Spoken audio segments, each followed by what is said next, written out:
Hello and welcome to the धेजू classes. आप सभी का आपका अपना यूट्यूब चैनल धेजू क्लासेस में स्वागत है।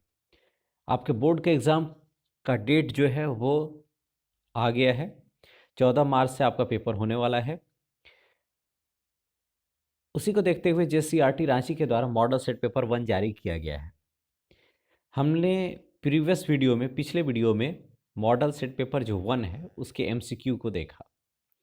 आज इस वीडियो में हम लोग मॉडल सेट पेपर 1 के जो सब्जेक्टिव क्वेश्चंस हैं उसको देखेंगे। तो चलिए शुरू करते हैं हम लोग। उससे पहले अगर आप इस चैनल पर नए हैं तो आप इस चैनल को सब्सक्राइब कर दें। वीडियो शुरू करने से पहले मैं आपको ये बता दूं कि ये जो 40 मार्क्स का क्वेश्चन सब्जेक्टिव होने वाला है, इसमें टोटल नंबर ऑफ क्वेश्चंस जो हैं वो 19 है, जिसमें से पहला सेक्शन जो है 1 से 7 क्वेश्चंस रहेंगे, जिसमें से आपको केवल 5 क्वेश्चंस करने हैं और सभी क्वेश्चंस जो हैं वो 2-2 मार्क्स के होंगे। क्लियर है? दूसरा सेक्शन जो है वो 8 से लेकर के 14 तक, और ये जो 8 से 14 है ये भी 7 क्वेश्चन है। इसमें आपको 5 क्वेश्चंस करने हैं और सभी क्वेश्चंस के मार्क्स जो होंगे वो 3 मार्क्स के। लास्ट जो सेक्शन है सेक्शन सी, वो आपके 5 मार्क्स का है और जिसमें 5 प्रश्न हैं, आपको केवल उसमें 3 प्रश्न करने हैं। क्लियर है? तो आज इस वीडियो में हम लोग जो सेक्शन ए है, यानी जो 2 मार्क्स का जो क्वेश्चन है उसको हम लोग देखेंगे। चलिए शुरू करते हैं। पहला प्रश्न ये है, सेक्शन ए का जो पहला प्रश्न है कि चुंबकीय क्षेत्र रेखाओं के किन्हीं 2 गुणों को लिखिए। है ना? चुंबकीय क्षेत्र रेखाओं के किन्हीं 2 गुणों को लिखिए। तो क्या है? पहला गुण, ये बंद चक्र है। ठीक है? ये चुंबकीय क्षेत्र की दिशा को प्रदर्शित करते हैं, अर्थात यह उस दिशा को निर्दिष्ट करते हैं जिस ओर वहाँ रखा कोई उत्तर ध्रुव गमन करेगा। या फिर आप कह सकते हैं कि ये चुंबकीय क्षेत्र की दिशा को प्रदर्शित करते हैं। केवल इतना ही लिख देना है। ठीक है? ये बंद वक्र है। ये दोनों में से कोई दोनों लिख देना है। या फिर तीसरा देखिए, ध्रुवों के समीप क्षेत्र रेखाएं घनी होती हैं। है ना? ये आप लिख सकते हैं। तीसरा, चौथा क्या है? क्षेत्र रेखाओं की निकटता चुंबकीय क्षेत्र की प्रबलता की द्योतक होती है। ठीक है? जो जितना नज़दीक होगा चुंबकीय क्षेत्र उतना प्रबल होगा। पांचवा है कि 2 क्षेत्र रेखाएं कभी भी एक दूसरे को प्रतिच्छेदित नहीं करते हैं। ठीक है? ये 5 में से आपको केवल 2 लिखना है। ठीक है? या छठा, आप ये भी लिख सकते हैं कि जो चुंबकीय क्षेत्र रेखाएं हैं उत्तरी ध्रुव से उत्पन्न होती है और दक्षिणी ध्रुव में खत्म होती है, विलीन होती है। क्लियर? कंडक्टर, कोई भी जो कंडक्टर है ना, उसके या फिर मैग्नेट है, नॉर्थ पोल से साउथ पोल चुंबकीय क्षेत्र रेखा जो होती है वो जाती है। ठीक है? चलिए हम लोग देखते हैं। इन जो 5 हमने यहाँ रखा है इसमें से केवल 2 आपको लिख देना है। नेक्स्ट क्वेश्चन क्या है कि अवतल दर्पण में बनते हुए प्रतिबिंब का एक स्वच्छ किरण आरेख खींचिए जब वस्तु को वक्रता केंद्र पर रखा जाता है। हमको पता है कि जब वक्रता केंद्र पर कोई भी वस्तु को रखा जाता है तो प्रतिबिंब भी वक्रता केंद्र पर ही बनता है, और यह अवतल दर्पण है तो इसलिए प्रतिबिंब जो रहेगा वो क्या बनेगा? वास्तविक और उल्टा। चलिए देखते हैं हम लोग। सबसे प्रतिबिंब कैसे बनेगा? यहाँ पे ऑब्जेक्ट रख लिए, है ना, करके दिखाते हैं आपको। ये आपका क्या है? अवतल दर्पण है। यहाँ पे मान लीजिए सी है, सी पर आपने कोई ऑब्जेक्ट को रखा है ना, बिंब को रखा।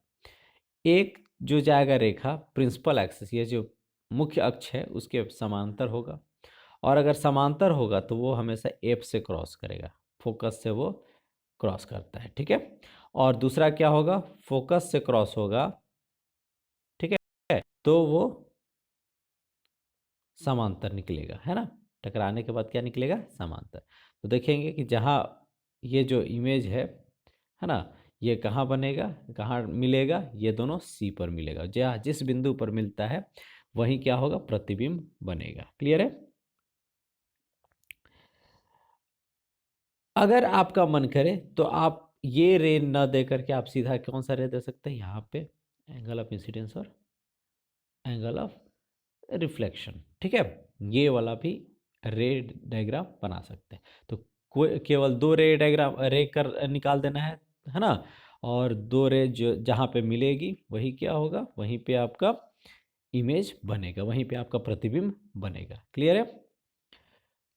क्वेश्चन नंबर 3 देखिए, उभयधर्मी ऑक्साइड किसे कहते हैं, उदाहरण दे। उभयधर्मी ऑक्साइड किसको बोलते हैं, ऐसे धातु ऑक्साइड जो अम्ल तथा क्षारक दोनों से अभिक्रिया कर लवण तथा जल प्रदान करते हैं। ठीक है, ऐसे धातु ऑक्साइड जो कि क्या करते हैं, अम्ल के साथ भी और क्षारक के साथ, है ना, दोनों के साथ क्या करते हैं, अभिक्रिया करते हैं। तो उदाहरण में क्या है, Al2O3, जिंक ऑक्साइड, JnO, है ना। तो ये क्या करते हैं, अम्ल से भी HCl से भी करेंगे और क्षार, है ना, सोडियम हाइड्रोक्साइड से भी करेंगे, है ना। तो अम्ल से भी रिएक्ट करते हैं और क्षार से भी रिएक्ट करते हैं। ठीक है, उदाहरण में Al2O3 या जिंक ऑक्साइड, कुछ भी लिख दीजिए। नेक्स्ट क्वेश्चन नंबर 4, आधुनिक आवर्त नियम क्या है। आधुनिक आवर्त नियम क्या कहता है कि तत्वों के गुणधर्म उनकी परमाणु संख्या का आवर्त फलन होते हैं। तत्वों के गुणधर्म जो होते हैं उनकी परमाणु संख्या का आवर्त फलन होते हैं। ये क्या है, आधुनिक आवर्त नियम। ठीक है, मेंडलीफ में क्या था, परमाणु संख्या की जगह पर परमाणु द्रव्यमान था, है ना। नेक्स्ट क्वेश्चन, क्वेश्चन नंबर 5, पीत का क्या कार्य है। पीत जो है ना, जो कि कहाँ से निकलता है, लीवर से, यकृत से निकलता है और कलेक्ट कहाँ होता है, पित्ताशय में, है ना, गॉल ब्लाडर में। तो उसका काम क्या है, वो क्या करता है, अमाशय से जब भोजन चल करके नीचे आता है ना, तो अमाशय में क्या निकलता है, हाइड्रोक्लोरिक एसिड निकलता है, जिससे भोजन, जो टूटा हुआ भोजन है वो क्या होता है, एसिडिक हो जाता है। अब उस एसिडिक को कम करने के लिए, उसको क्षारीय बनाने के लिए यकृत से निकला हुआ पित्त जो कि जमा है गॉल ब्लाडर में यानी पित्ताशय में, वो आता है, उस भोजन के साथ मिलता है, उसकी अम्लीयता को काटता है ना। तो क्या है, अमाशय से आए भोजन के अम्लीय प्रभाव को क्षारीय बनाता है। ठीक है, तो क्या हो जाएगा, अमाशय से आए भोजन के अम्लीय प्रभाव को क्या बनाएगा, क्षारीय बनाएगा। ठीक है, और क्या करता है, संकुचन में भी काम करता है, क्षुद्रांत्र में। ठीक है, या फिर पैसेज की काम, पैसे उसको क्या करेगा, पैसेज का भी काम करता है, मतलब उससे होकर के ही जो पित्त निकलता है वो मिलने के पश्चात ही कहाँ जाता है, क्षुद्रांत्र में जाता है और उसके संकुचन में भी सहायक होता है। ठीक है, क्वेश्चन नंबर 6 देखिए, खाद्य श्रृंखला किसे कहते हैं। खाद्य श्रृंखला किसे कहते हैं, उदाहरण दे। खाद्य श्रृंखला क्या होता है कि सभी जीव जीवित रहने के लिए क्या करते हैं, एक दूसरे जीव पर निर्भर होते हैं, है ना। और यही विभिन्न जैविक स्तरों पर भाग लेने वाले जीवों की श्रृंखला को क्या बोलते हैं, खाद्य श्रृंखला कहते हैं। ठीक है, इसको आहार श्रृंखला भी कहते हैं, कंफ्यूजन नहीं होना है। तो जो एक जीव दूसरे जीव पर निर्भर हो रहा है खाने के लिए, उससे जो श्रृंखला रहा है उसी को बोलते हैं हम लोग खाद्य श्रृंखला या आहार श्रृंखला। तो उदाहरण में किसी भी 3 में से कोई भी चीज़, वन का ले लीजिए, है ना, घास का मैदान का ले लीजिए, वन का ले लीजिए, या फिर घास के मैदान का ले लीजिए, या फिर तालाब का ले लीजिए, तीनों में से कोई भी एक खाद्य श्रृंखला का सीरीज आप ले लीजिएगा। तो अगर हमने यहाँ रखा है घास के मैदान का, तो घास को कौन खाता है, कीट खाता है, कीट को मेढक खाता है, मेढक को सांप और सांप को बाज, है ना।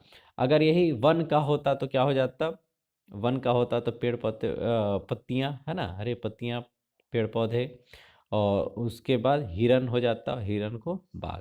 ठीक है, तो ये हो जाता वन का। क्लियर है, तो दोनों में से कोई भी आप कर सकते हैं।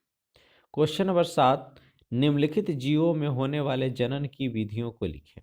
तो हाइड्रा में किसके द्वारा होता है, मुकुलन के द्वारा, और राइजोपस में किसके द्वारा होता है, बीजाणु समासंघ के द्वारा। ठीक है, आई होप कि आप लोग इसे समझ गए होंगे।